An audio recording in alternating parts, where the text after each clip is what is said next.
إن الحمد لله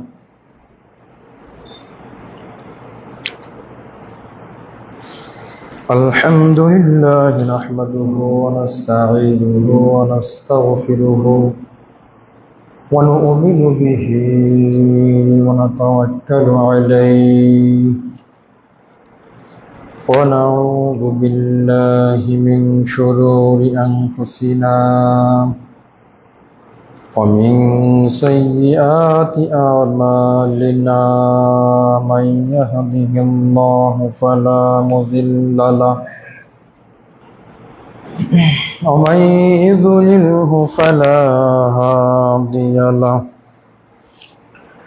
ونشهد أن لا إله إلا الله وحده لا شريك له وأشهد أن محمدا عبده ورسوله أرسله بالحق بشيرا ونذيرا وداعيا إلى الله بإذنه وسراجا وقمرا منيرا أما بعد فإن خير الحديث كتاب الله وخير الحدي محمد সকলেই পড়ি সাল্লাল্লাহু আলাইহি ওয়াসাল্লাম وشر الأمور محدثاتها وكل محدثة بدعة وكل بدعة ضلالة وكل ضلالة في النار فأعوذ بالله من الشيطان الرجيم بسم الله الرحمن الرحيم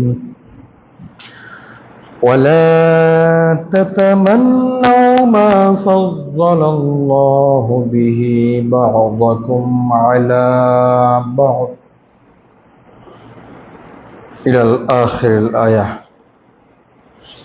وقال الله تعالى في موضوع آخر بسم الله الرحمن الرحيم يا أيها الذين آمنوا لا تبطلوا صدقاتكم بالمن والأذى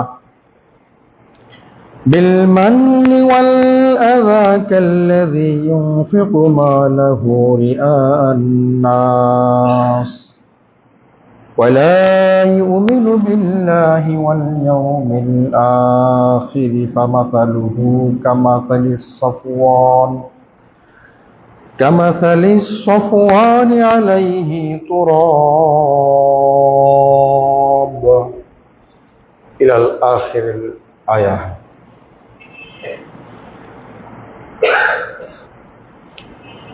وقال النبي صلى الله عليه وسلم ثلاثة لا يكلهم الله يوم القيامة ولا ينظر إليهم ولا يزكيهم ولهم عذاب أليم. فقاها رسول الله صلى الله عليه وسلم ثلاث مرار. قال أبو ذر خابوا وخسروا من هم يا رسول الله؟ قال المسبل والمنان والمنفق سلعته بالحلف الكاذب. রাওয়াহু মুসলিম। যাবতীয় প্রশংসা, যাবতীয় গুণগান সেই মহিয়ান গরিয়ান আল্লাহ সুবহানাহু ওয়া তাআলার জন্য নিবেদিত, যে আল্লাহ সুবহানাহু ওয়া তাআলা প্রতি জুমার ন্যায় আজকের জুমায় সুস্থ শরীর, সুস্থ মস্তিষ্ক, দুনিয়ার বিভিন্ন রকম কাজ থেকে বিরত রেখে আমাদের সকলকেই পবিত্র মসজিদে প্রবেশ করা তৌফিক দান করেছেন, সে আল্লাহ পাকের দরবারে লাখো কোটি শুকরিয়া আদায় করি। সকলেই সকল অন্তঃস্থল থেকে পড়ি আলহামদুলিল্লাহ।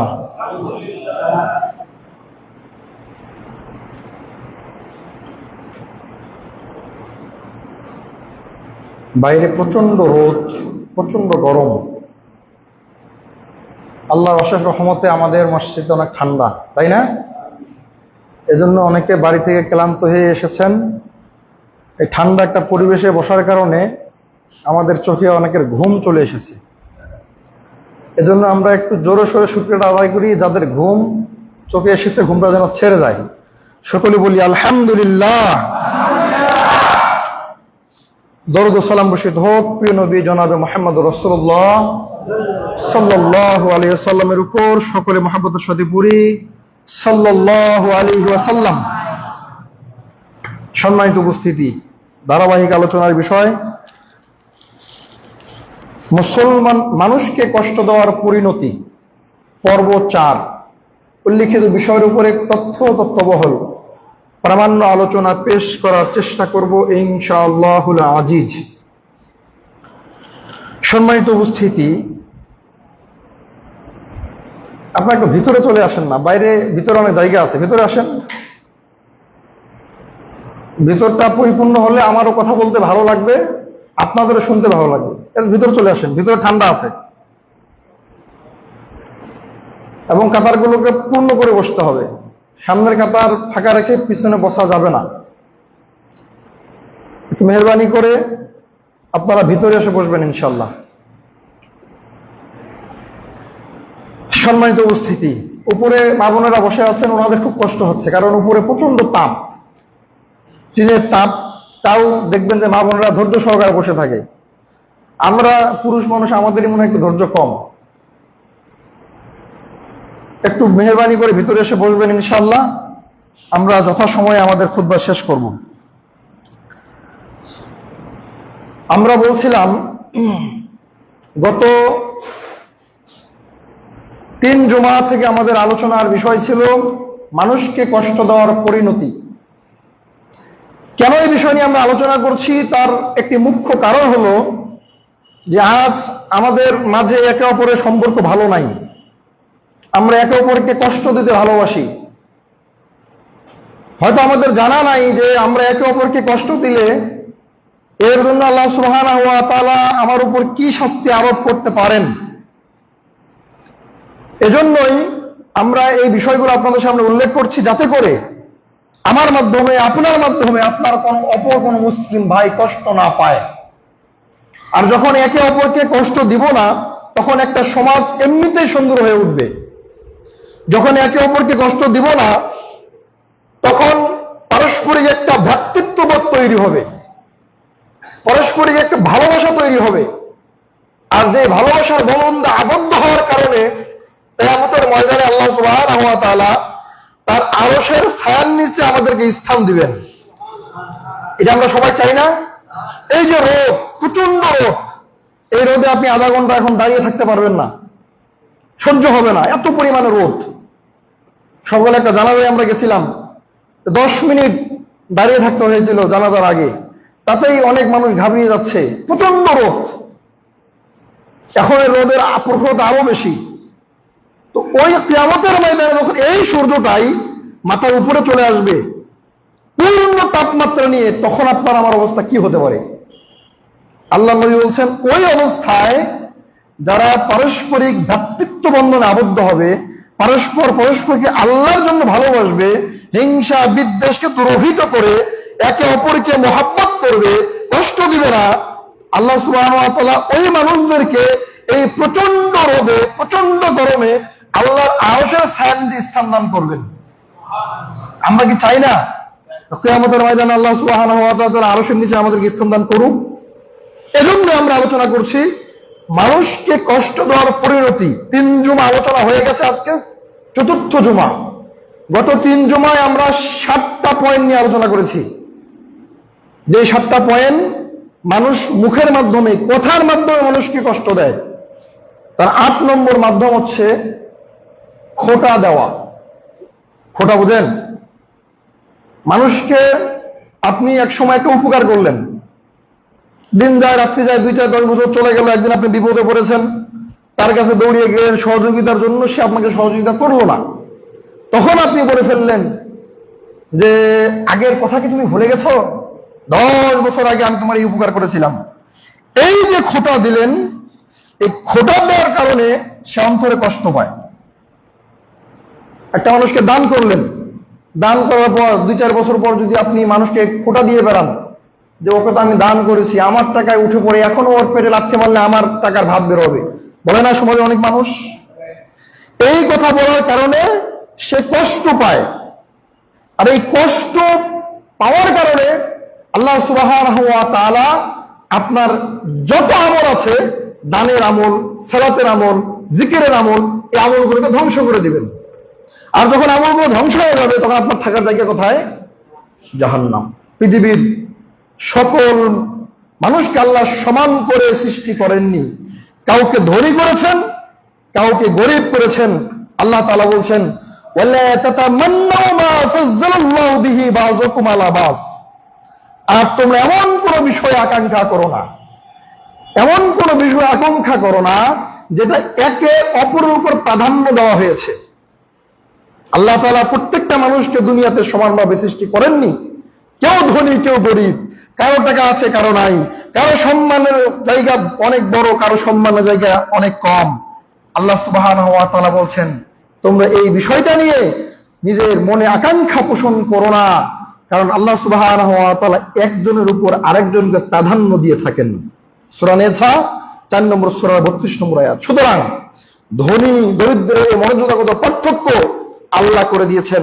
তাই ধনীরা দরিদ্রদেরকে দান করে যদি খোঁটা দেয় তাহলে তাদের অন্তরে কষ্ট পায়, আর তারা যখন অন্তরে কষ্ট পাবে তখন ধনীদের দানের এই সবগুলো নষ্ট হয়ে যাবে। আল্লাহ বলেন সূরা বাকারা 2 নম্বর সূরার 264 নম্বর আয়াত, আল্লাহ বলছেন ইয়া আইয়ুহাল্লাযীনা আমানু, হে ঈমানদারগণেরা, লা তুবদিলু সাদাকাতিকুম, তোমাদের দানগুলো, তোমাদের সাদাকাগুলো তোমরা নষ্ট করো না। কিসের মাধ্যমে? বিল মান্নি ওয়াল আযা, খোঁটা এবং কষ্ট দেওয়ার মাধ্যমে। খোঁটার মাধ্যমে, কষ্ট দেওয়ার মাধ্যমে তোমরা এই দানগুলোকে বিনষ্ট করে ফেলো না, বাতিল করে দিও না। বোঝা যায় দান করার পর যদি এই খোঁটা কেউ দেয়, যে কোনো একদিন 20 বছর পরেও যদি এই খোঁটা দেয়, তাহলে তার দানের যে সওয়াব ছিল 20 বছর থেকে যেটা বাড়তে বাড়তে বাড়তে বাড়তে বিশাল পাহাড় পরিমাণ হয়ে গেছে, একদিনের খোঁটার মাধ্যমে তার সমস্ত দানের এই নেকিগুলো বরবাদ হয়ে যাবে। তারপর বলছেন এই ব্যক্তির ন্যায় যে ব্যক্তি দান করে মানুষকে দেখানোর জন্য, আর সে কিয়ামতের উপরে আল্লাহর উপর ঈমান আনে না, আল্লাহকে বিশ্বাস করে না।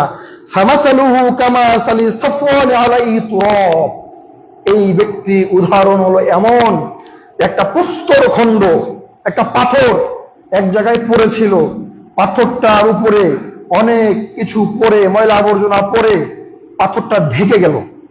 এমন তো অবস্থা আল্লাহ সুবহানাহু ওয়া তাআলা প্রচুর বৃষ্টি দিলেন, আর এই বৃষ্টির কারণে পাথরের উপরে যেই আগাছাগুলো ছিল এগুলো ধুয়ে পরিষ্কার হয়ে গেল, পাথরটা বের হয়ে গেল। আল্লাহ তাআলা এই উদাহরণ দিয়ে বলছেন যে লা ইয়াকদিরুনা আলা শাইইন মিম্মা কাসাবু, এভাবে তারা যা উপার্জন করে এই উপার্জনটা খোঁটা দেওয়ার মাধ্যমে এটা আবার পরিষ্কার হয়ে যায়, তার নেকি আর অবশিষ্ট থাকে না।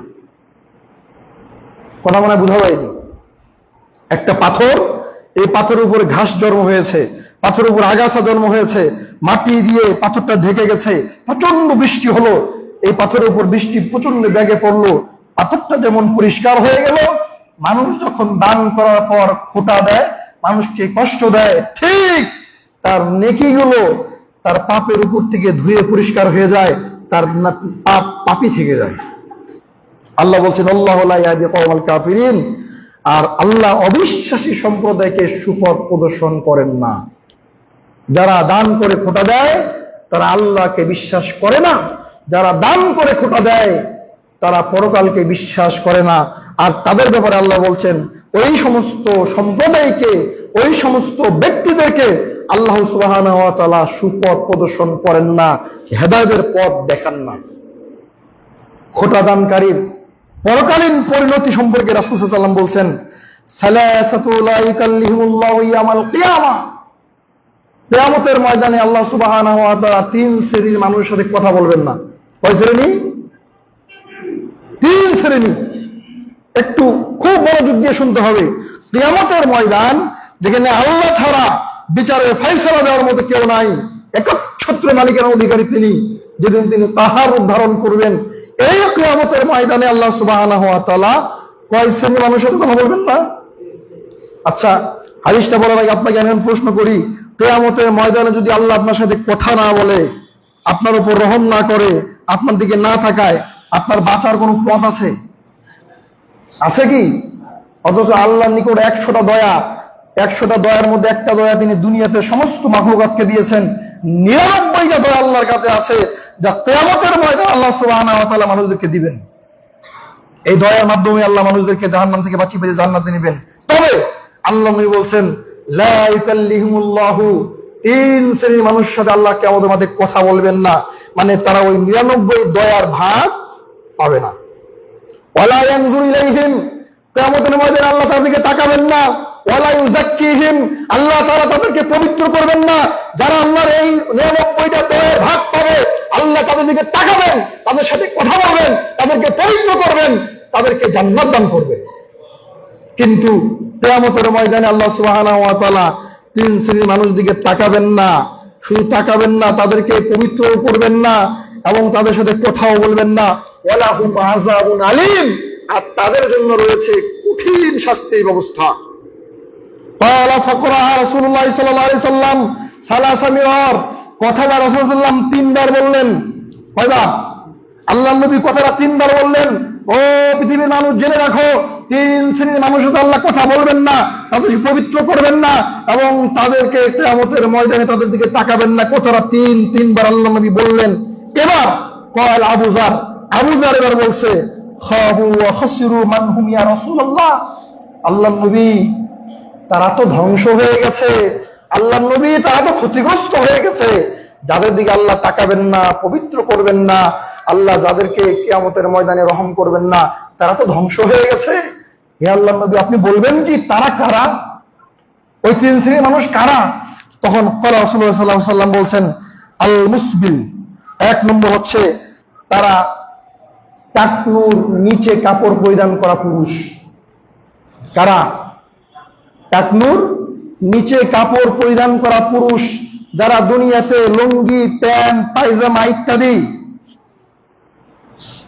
টাকনুর নিচে ঝুলিয়ে পড়বে, ওই সমস্ত পুরুষের সাথে কিয়ামতের ময়দানে আল্লাহ তাকাবেন না, তাদেরকে পবিত্র করবেন না, তাদের সাথে কথা বলবেন না, তাদের জন্য রয়েছে কঠিন শাস্তির ব্যবস্থা। পাপ ছোট, ছোট না?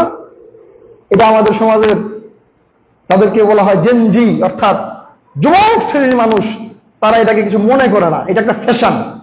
এইটা পাপ আমাদের মনে হয় না। আমরা টাকনুর নিচে কাপড়টা ঝুলিয়ে পড়ি নিজেকে স্মার্ট দেখানোর জন্য। আল্লাহ নবী সাল্লাল্লাহু আলাইহি ওয়াসাল্লাম ডাইরেক্ট বলে দিলেন, আল মুসবিল, যারা টাকনুর নিচে কাপড় ঝুলিয়ে পড়বে, কিয়ামতের ময়দানে তাদের আল্লাহর সাথে দেখা হবে না, আল্লাহ কথা বলবেন না, তাকাবেন না, পবিত্র করবেন না, তাদের থাকার জায়গা জাহান্নাম। সম্মানিত উপস্থিতি, খুব সতর্কভাবে দুনিয়াতে পা ফেলতে হবে। দেখতে যদি আপনার কাছে মনে হয় এটা কোনো পাপ হলো, কাপড়টা একটু ঝুলিয়ে পড়লাম, অথচ এটার জন্য আল্লাহ আপনার উপরে এতটা রাগান্বিত, কিয়ামতের ময়দানে 99 দয়ার ভাগ আপনি পাবেন না। দুই, আল মান্নান, যে ব্যক্তি দান করে খোটা দেয়, যে ব্যক্তি খোটা দেয়, এই খোটা দানকারী ব্যক্তির দিকে কিয়ামতের ময়দানে আল্লাহ তাকাবেন না, তাকে পবিত্র করবেন না, তার সাথে কথা বলবেন না, তার থাকার জায়গা জাহান্নাম। কি দিয়ে বুঝাবো আপনাকে এই কথা? তিন, আল মুফিকু সিলাতাহু বিল হালফিল কাযিব, যে ব্যক্তি মিথ্যা শপথের মাধ্যমে পণ্য বিক্রি করে। আল্লাহর কিরা, আমার এত টাকা কিনা আছে, 1 টাকা লাভ হলে দিয়ে দিব, বলে না? অথচ ওই দাম আর কিনা নাই। আল্লাহর কসম, মায়ের কসম, অমুকের কসম তমুকের কসম, আমার পণ্যটা এত দামে কেনা আছে, আপনি আমার পরিচিত ভাই, কাছের মানুষ, আপনি কি লাভ দিবেন দেন, বলে না? অথচ আল্লাহ নবী বলছেন এই কথা, যদি এই মিথ্যা শপথটা করে, যদি ওই দামে পণ্যটা কিনা না থাকে, তাহলে আল্লাহ নবী সাল্লাল্লাহু আলাইহি সাল্লাম বলছেন কিয়ামতের ময়দানে এই ব্যক্তির দিকে আল্লাহ তাকাবেন না, তার সাথে কথা বলবেন না, তাকে পবিত্র করবেন না, তার থাকার জায়গা জাহান্নাম। তিনটা গুরুত্বপূর্ণ কথা হাদিস আল্লাহ নবী সাল্লাল্লাহু আলাইহি সাল্লাম বলছেন। এক, টাকনুর নিচে কাপড় ঝুলিয়ে পরা যাবে না। দুই, দান করে কখনো খোটা দেওয়া যাবে না। যে ব্যক্তিকে আপনি দান করেছেন সে যতই আপনার বিরুদ্ধে চলে যাক না কেন, আপনি আপনার নেকির জায়গায় ঠিক থাকেন। তিন, মিথ্যা শপথের মাধ্যমে কখনো পণ্য বিক্রি করবেন না। যদি বিক্রি করেন তাহলে আর জান্নাত হবে না। মুসলিম 106, মেশকাত 2795, বাইতে গিয়ে হাদিসটা করে দেখবেন। রাসূলুল্লাহ সাল্লাল্লাহু আলাইহি ওয়াসাল্লাম বলছেন, খায়রুন নাসি আনফাউহুম লিন-নাস, সেই ব্যক্তির শ্রেষ্ঠ মানুষ, সেই ব্যক্তি শ্রেষ্ঠ মানুষ যে ব্যক্তি মানুষের অধিক উপকার করে। যে ব্যক্তি মানুষের যত বেশি উপকার করে ওই ব্যক্তি তত বেশি শ্রেষ্ঠ মানুষ। আর যে ব্যক্তি উপকার করে খোটা দেয় ও সবচেয়ে নিকৃষ্ট মানুষ। সহিহুল জামে 3289 হাদিসটা খুলে দেখবেন। সহিহা 426 বর্ণিত হয়েছে। আর যে ব্যক্তি মানুষের উপকার করে সে আল্লাহর কাছেও সবচেয়ে প্রিয় বান্দা হিসাবে পরিগণিত হয়। আল্লাহ নবী সাল্লাল্লাহু আলাইহি ওয়াসাল্লাম বলেন, সহিহা 906 হাদিসটা খুলুন, আহাব্বুন নাস ইলাল্লাহি তাআলা আনফাউহুম লিন-নাস। আল্লাহ নবী সাল্লাল্লাহু আলাইহি ওয়াসাল্লাম বলছেন, আল্লাহর নিকট সবথেকে প্রিয়, সর্বাধিক প্রিয় ব্যক্তি সেই যে মানুষের সবথেকে বেশি উপকার করে। আল্লাহ সুবহানাহু ওয়া তাআলা এজন্য একে অপরকে সহযোগিতা করতে বলেছেন, মানুষকে উপকার করতে বলেছেন। ওয়া তাআওয়ানু আলাল বিররি ওয়াত তাকওয়া, আল্লাহ ভীরুতার কাজে, ভালো কাজে, সৎ কাজে একে অপরকে সহযোগিতা করতে হবে, একে অপরকে উপকার করতে হবে। অন্যায় কাজে, অশ্লীল কাজে কারো উপকার সহযোগিতা করা যাবে না। আল্লাহ সুবহানাহু ওয়া তাআলা বলেন, আল্লাযীনা ইউনফিকুনা আমওয়ালাহুম ফি সাবিলিল্লাহ, যে ব্যক্তি যারা আল্লাহর প্রতি নিজেদের ধন সম্পদকে ব্যয় করে, যে ব্যক্তি যারা আল্লাহর রাস্তায় নিজের ধন সম্পদকে ব্যয় করে, সুম্মা লা ইউতবিউনা মা আনফাকু মান্না ওয়ালা আযা, দান করার পরে কোনো খোটা দেয় না, কষ্ট দেয় না, খোটার মাধ্যমে কষ্ট প্রদান করায় না, লাহুম আজরুহুম ইনদা রাব্বিহিম, আল্লাহ বলছেন তাদের জন্য তার রবের পক্ষ থেকে রয়েছে প্রতিদান। সুবহানাল্লাহ। দান আপনি করলেন, দান করার পর যদি আপনি খোটা না দেন এবং তাকে কোনো প্রকার কষ্ট না দেন, আল্লাহ বলছেন আমি রব, আমার পক্ষ থেকে দানকারী ব্যক্তির জন্য রয়েছে প্রতিদান। আল্লাহর কি প্রতিদান আছে এটা আপনি আমি কল্পনা করতে পারি না। আতাদুল ইবাদিয়া as-সালিহিনা মা রাআত আইনুন ওয়ালা উযনুন ওয়ালা খাতারা বিকলবি বাশার। বহুদিন আপনাকে বলেছি হাদিসে কুদসিটা, আল্লাহ সুবহানাহু ওয়া তাআলার প্রিয় বান্দা, ভালো বান্দার জন্য যারা আল্লাহর প্রতিদান প্রাপ্ত হবে এমন বান্দার জন্য আল্লাহ তাআলা এমন কিছু সৃষ্টি করে রেখেছেন, মা রাআত আইনুন, মানুষের চোখ কোনদিন দেখেনি, ওয়ালা উযনুন, মানুষের কান কোনদিন শুনেনি, ওমা খাতারা বিকলবি বাশার, মানুষের অন্তর কখনো কল্পনা করেনি। মানুষের চোখ দেখতে পারে না দুনিয়াতে, এমন কিছু আল্লাহ ভালো বান্দার জন্য সৃষ্টি করে রেখেছেন। মানুষের কান পৃথিবীর অনেক কিছু শুনতে পারে, কিন্তু আল্লাহ তাআলা তার জন্য এমন কিছু সৃষ্টি করে রেখেছেন যেটা সে দুনিয়াতে অনুভব করে, দুনিয়াতে এই কর্ণে শুনতে পারে না। মানুষের অন্তর অনেক কিছু অনুভব করতে পারে, কিন্তু আল্লাহ তাআলা তার ভালো বান্দার জন্য, তার প্রতিদান প্রাপ্ত বান্দার জন্য এমন কিছু সৃষ্টি করে রেখেছেন, ওমা খাতারা বিকলবি বাশার, যেটা মানুষ অন্তর কখনো অনুভব করতে পারে না, কল্পনা করতে পারে না। সুবহানাল্লাহ। এজন্য আমি আপনাকে এখানে বলছিলাম যে যে ব্যক্তি দান করবে, দান করে খোটা দিবে না, কষ্ট দিবে না, আল্লাহর ঘোষণা লাহুম আজরুহুম ইনদা রাব্বিহিম, তাদের জন্য রবের পক্ষ থেকে রয়েছে প্রতিদান। রবের প্রতিদান কখনো ছোট হতে পারে না। আপনি হোটেলে খেতে গিয়েছেন, ওয়েটার আপনাকে ভালো করে সেবা যত্ন করলো, 500 টাকা বিল আসলো, আপনি ওয়েটার হাতে 20 টাকা দিবেন না? 20 টাকা দিবেন তাকে বকশিস। আল্লাহ সুবহানাহু ওয়া তাআলা বকশিস এই 10 আর 20 টাকার মধ্যে সীমাবদ্ধ নয়। আল্লাহ তাআলার প্রতিদান যারা পাবে, আল্লাহ সুবহানাহু ওয়া তাআলা তাদেরকে কি দিবেন, এটা মানুষ চোখ, কান আর অন্তর দিয়ে কখনো চিন্তা ভাবনা করতে পারে না। চোখ দিয়ে দেখতে পারে না, কান দিয়ে শুনতে পারে না, অন্তর দিয়ে কখনো কল্পনাও করতে পারে না। সুবহানাল্লাহ। শুধু তাই নয়, ওয়ালা খাউফুন আলাইহিম, আল্লাহ বলছেন তাদের কোনো ভয় নাই। তাদের কি নাই? ভয় নাই। আল্লাহ তাদেরকে বলবেন তাদের ভয় নাই। তারা কিয়ামতের ময়দানে বলেন তো আর কি অসহায় থাকবে, না তারা কিয়ামতের ময়দানে জান্নাতের অগ্রগামী হবে? হবে না। আল্লাহ তাদের ব্যাপারে বলছেন ওয়ালা খাউফুন আলাইহিম, তাদের কোনো ভয় নাই। শুধু তাই নয়, ওয়ালা হুম ইয়াহজানুন, তাদের কোনো চিন্তাও নাই। সুবহানাল্লাহ। আল্লাহ সুবহানাহু ওয়া তাআলা তিনটা কথা বললেন। যারা দান করে খোঁটা দিবে না, কষ্ট দিবে না, তাদের জন্য আল্লাহর পক্ষ থেকে প্রতিদান আছে। কিয়ামতের ময়দানে তাদের কোনো ভয় নাই, কিয়ামতের ময়দানে তাদের কোনো চিন্তাও নাই। অর্থাৎ এই ব্যক্তির দায়িত্ব গ্রহণ করেছেন কে? আল্লাহ। সুবহানাল্লাহ ওয়া বিহামদিহি সুবহানাল্লাহিল আযীম। সূরা বাকারা 2 নম্বর সূরা 262 নম্বর আয়াতটা বাইরে গিয়ে একটু চিন্তিত ভাবনা নিয়ে পড়বেন, দেখবেন ইনশাআল্লাহ আপনার অন্তরটা আরো পরিষ্কার হয়ে যাবে। দান করার ক্ষেত্রে আপনি আরো অগ্রগামী ভূমিকা পালন করতে পারবেন ইনশাআল্লাহ। রাসূল সাল্লাল্লাহু আলাইহি ওয়াসাল্লাম বলছেন, মুসলিম 2699, আবু দাউদে 4946, আল্লাহু ফি আউনিল আবদি মা কানাল আবদু ফি আউনি আখিহি। আল্লাহ নবী সাল্লাল্লাহু আলাইহি ওয়াসাল্লাম বলছেন, আল্লাহ বান্দার সাহায্যে থাকেন ততক্ষণ পর্যন্ত, বান্দা যতক্ষণ পর্যন্ত তার ভাইয়ের সাহায্যে থাকে। কথা মনে বুঝেন নাই? আবার বুঝেন একটু।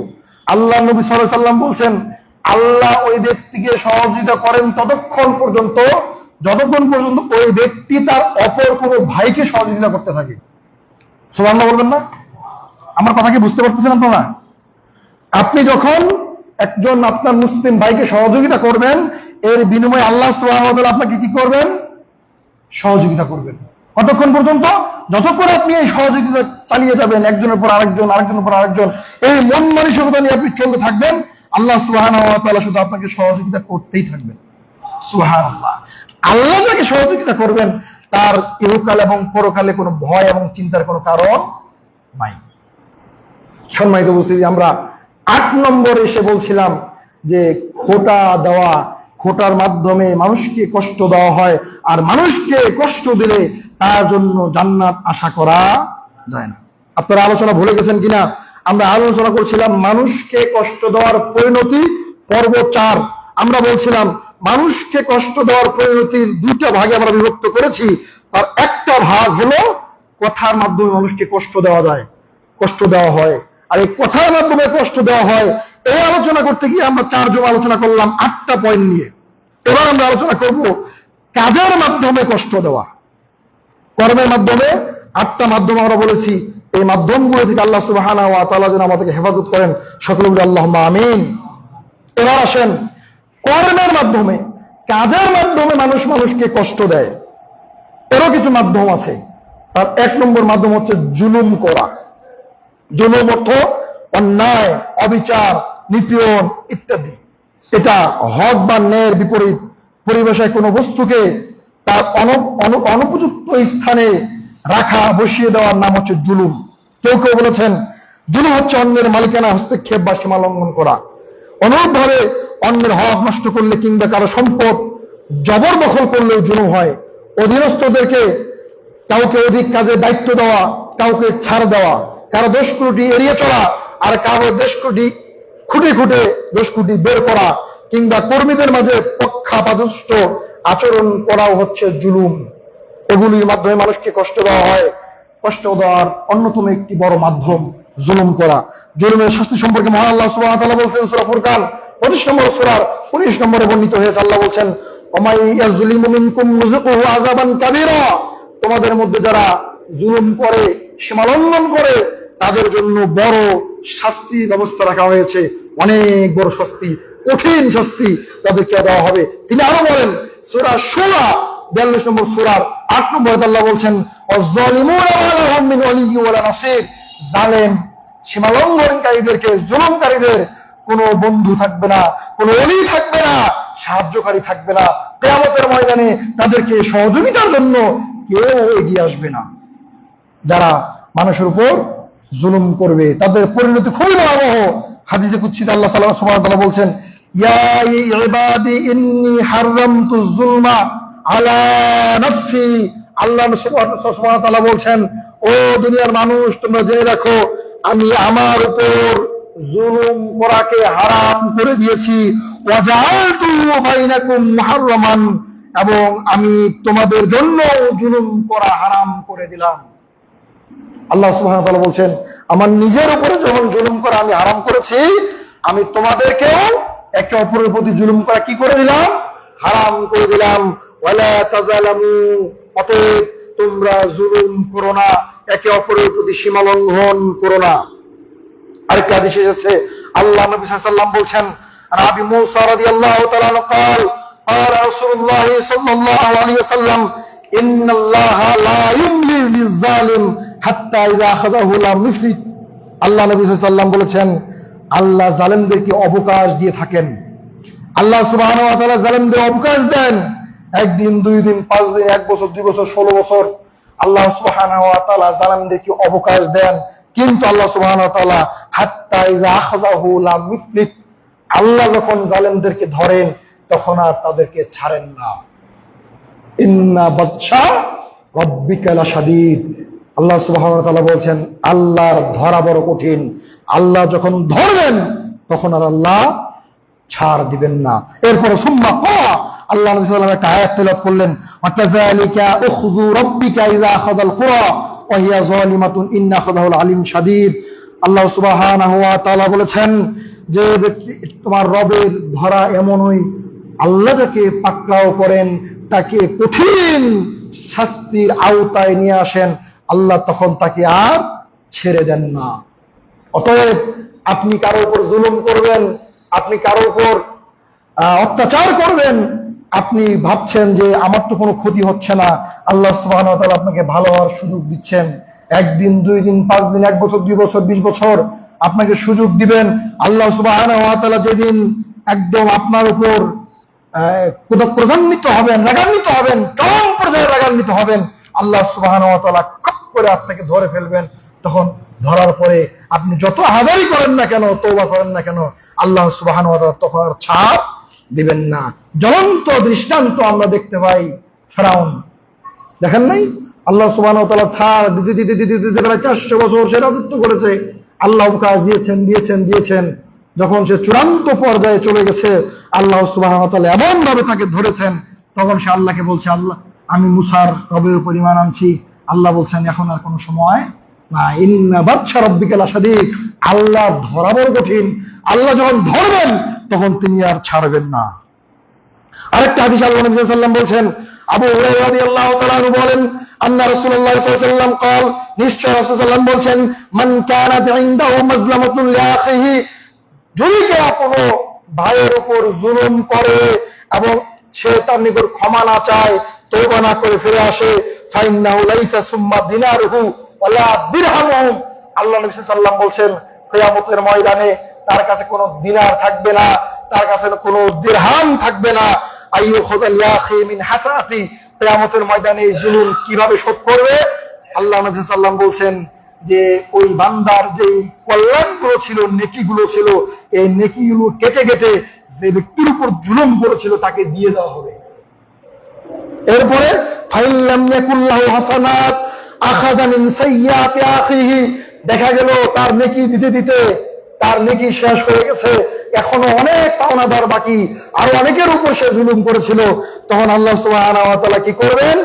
ওই জুলুম যে ব্যক্তির উপর করেছিল তাদের পাপগুলোকে এই জুলুমকারীর উপর ঢেলে দিবেন। এই জুলুমকারীর উপর ঢেলে দিয়ে তারা জান্নাতে চলে যাবে। আর দুনিয়াতে যে ব্যক্তি জুলুম করেছে, আল্লাহ সুবহানাহু ওয়া তাআলা তাকে জাহান্নামের অতল গহ্বরে নিক্ষেপ করবেন। সম্মানিত উপস্থিতি, রাসূলুল্লাহ সাল্লাল্লাহু আলাইহি ওয়াসাল্লাম আরো বলেছেন, ওয়াত্তাকি দাওয়াতাল মাজলুম, ও দুনিয়ার মানুষ সাবধান, ও দুনিয়ার মানুষ সাবধান, তোমরা মাজলুমের বদদুয়া থেকে বেঁচে থাকো, মাজলুমের বদদুয়া থেকে তোমরা বেঁচে থাকো। ফাইন্নাহু লাইসা বাইনাহু ওয়া বাইনাল্লাহি হিজাব, আল্লাহ নবী সাল্লাল্লাহু আলাইহি ওয়াসাল্লাম বলছেন, মাজলুমের দোয়া এবং আল্লাহর মাঝে কোনো পর্দা থাকে না।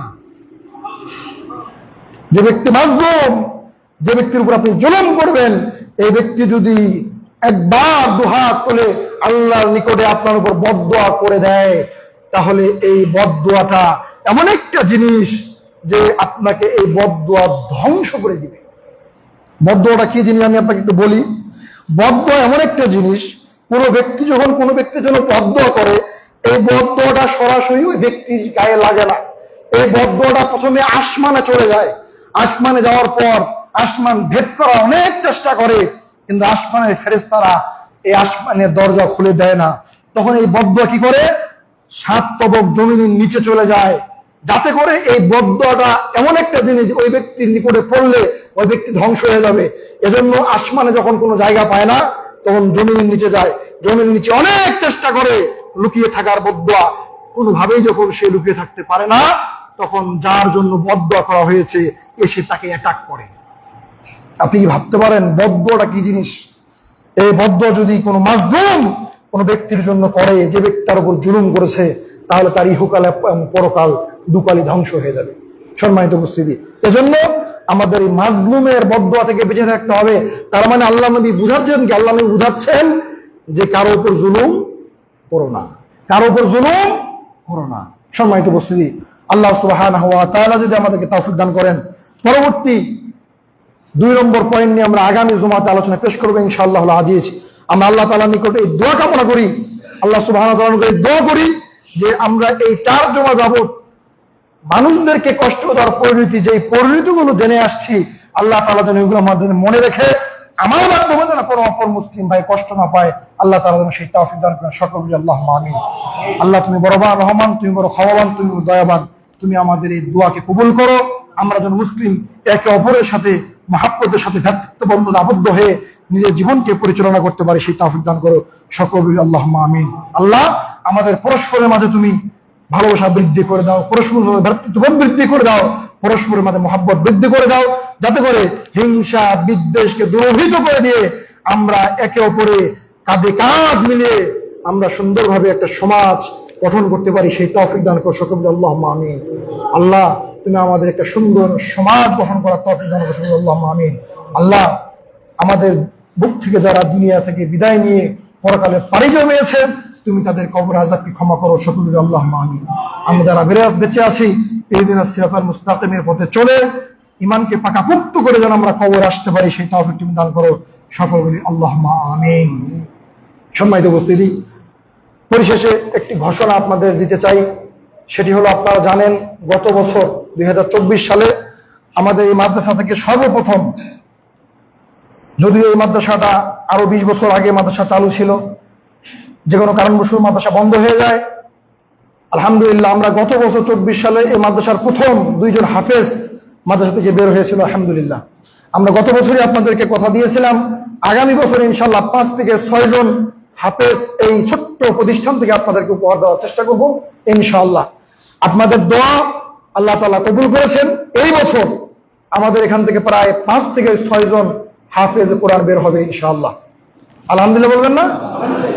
এটা আপনাদের সহযোগিতার, আপনারা এখানে সহযোগিতা করছেন, এটা আপনাদের আত্মার একটা তৃপ্তি।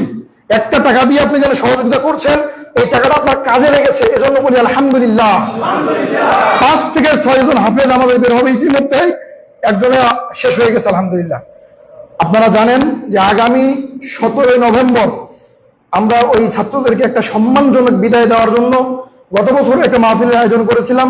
দুর্ভাগ্যজনক কারণে আমাদের সেই মাহফিলটা বৃষ্টির কারণে আমরা সাকসেসফুল হতে পারি নাই।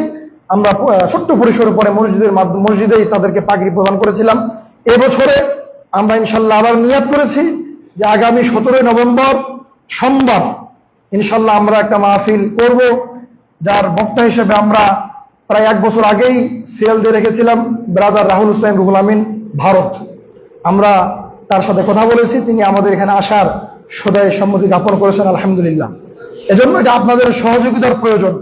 আমরা যাতে করে এই বাচ্চাদেরকে একটা সম্মানজনক বিদায় একটা মাহফিলের মাধ্যমে দিতে পারি, আপনারা সকলে যদি সহযোগিতা করেন তাহলে সম্ভব ইনশাআল্লাহ। আল্লাহ সুবহানাহু ওয়া তাআলা যেন কবুল করেন। সকলে আল্লাহুম্মা আমিন। আরো জেনে খুশি হবেন যে আমাদের সর্দার মহোদয় গতকালকেই তিনি এসেছেন, তিনি আমাদের মাঝে আজকে এসেছেন এবং আমাদের কেন্দ্রীয় কমিটির সভাপতি সাহেব এসেছেন। আজকে এই মাহফিল নিয়ে আমরা একটু আলোচনা করবো ইনশাল্লাহ, যাতে করে ভালো একটা পরিবেশে আমরা এই মাদ্রাসার ছাত্রদেরকে বিদায় দিতে পারি। আর গত বছর আমাদের সর্দার সাহেব একটা কথা বলেছিলেন, সেটা হলো যে একটা বাচ্চার একটা শেষ সবক থাকে, শেষ সবকটা এই বছর আমরা একটু ভালো আনুষ্ঠানিকতার মাধ্যমে সকলের সামনে শেষ সবকটা আমরা তাদের কাছ থেকে নিতে পারি এবং সবার সামনে যেন তারা পূর্ণাঙ্গ একটা হাফেজে কোরআন হিসাবে স্বীকৃতি পায়। গত বছর আমরা মসজিদে জুমার পরেই সংক্ষিপ্তভাবে এটা করেছিলাম। এবছর যেন, যেহেতু আমাদের এবার ছাত্র বেশি, আমরা যেন একটু ভালো অনুষ্ঠানের মাধ্যমে শেষ সবকের অনুষ্ঠানটা করতে পারি, আপনাদের সকলকে সাথে নিয়ে, আপনাদের সুপরামর্শ নিয়ে। আল্লাহ তাআলা যেন আমাদেরকে তৌফিক দান করেন, আল্লাহুম্মা আমিন। সালাতের পরে আপনারা একটু বসবেন, আমাদের সর্দার সাহেব এসেছেন, আমাদের সভাপতি সাহেব এসেছেন, যেনারা আপনাদের সাথে একটু মত বিনিময় করবেন কিভাবে কি করলে আমরা এই একটা সুন্দর আয়োজন সম্পন্ন করতে পারবো। আপনারা একটু সময় ইনশাআল্লাহ দিবেন তো? ইনশাআল্লাহ বলেন ইনশাআল্লাহ। ইনশাআল্লাহ। বারাকাল্লাহু ফিকুম।